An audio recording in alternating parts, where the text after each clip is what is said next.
This is 12 Sports. For the first time in over a year, it is baseball time in Binghamton, and boy, does that sound good to say. The Rumble Ponies are set to face the Altoona Curve in just a few minutes. And getting the start today is right-handed pitcher Tyler Miguel, who had a great start against Akron last week.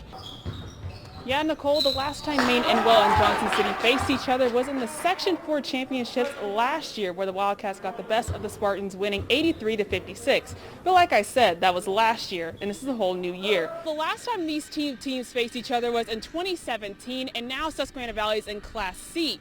Norwich's head coach Mike Christie says he's excited about this matchup, and his team is looking forward to the opportunity to face the Sabres once again. In addition to the venomous and dangerous animals surrendered to the park, there are some more friendlier ones like this tortoise here.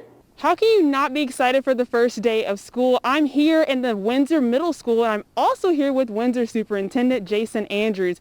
Good morning, Dr. Andrews. Happy first day of school. What are the changes the district is making this year? The Bills and the Ravens battled in the AFC divisional playoffs in Wells. Things get off to a very slow start and then picked, emphasis on picked, up in the second half.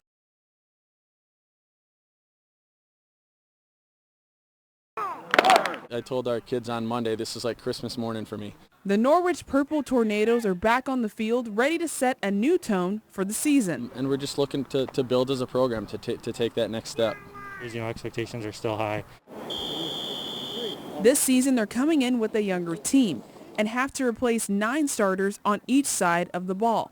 Because of this, Christie says he's relying on his seniors to teach the Norwich brotherhood to their younger teammates. Starts leadership, continuing the culture that we've been building here. Like Griffin Mills, who is in his second year as starting quarterback. I'm honored, that they look up to me and they choose, not to listen to me, but they follow me to know that I lead by example to them. He's really the engine to our offense. Our offense is really going to go with how Griff takes us. He accepts that responsibility.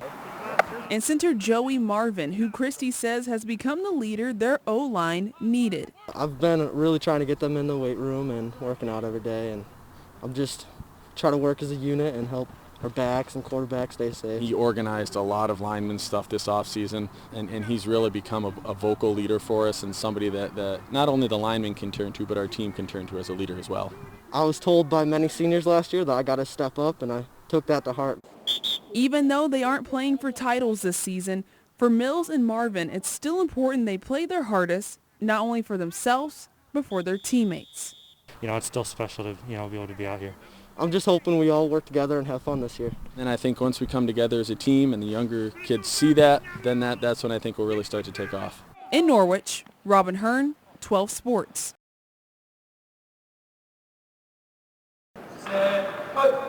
For the last 4 years, our goal has been to make the Flag Bowl. The GBSC Patriots have been preparing for the NFL Flag Bowl since August. This year, spots for the bowl were first come, first serve.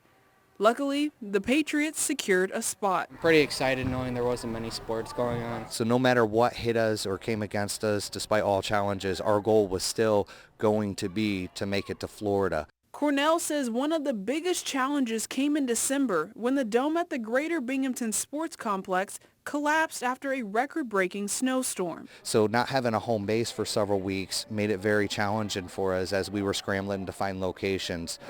Now the team is back on track, practicing at the Edge Sports Complex in Vestal. I'm just happy that I have a place to practice. Cornell says the challenges the team has tackled so far has only motivated them. It's really these kids and what they have inside them and what it means to, the southern tier of New York. The team is set to leave at the end of the month. And for Cornell's son, Zach, and his teammate, Will, they already have Tampa on their mind. Playing sports, hanging out, and maybe going swimming at the beach. Let's win it.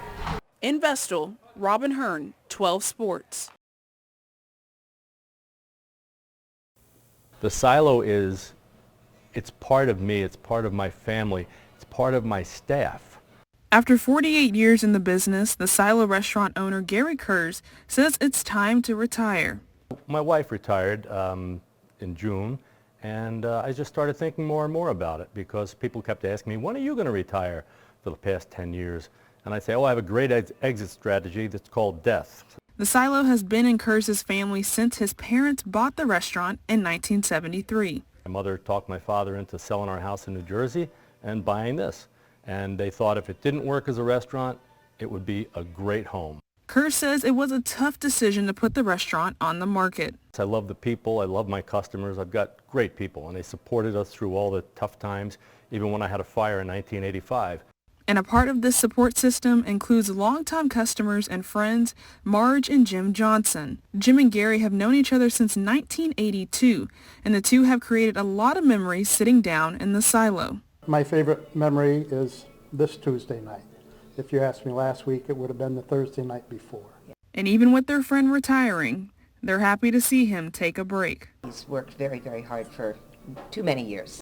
KURZ won't be retiring officially until the silo is sold, but until then, Gary would love for his customers to know. I'm here for them as long as I need to be. And if I sell it, whoever I sell it to, I will work with them to know my customers and take good care of them. In green, Robyn Hearn, 12 News.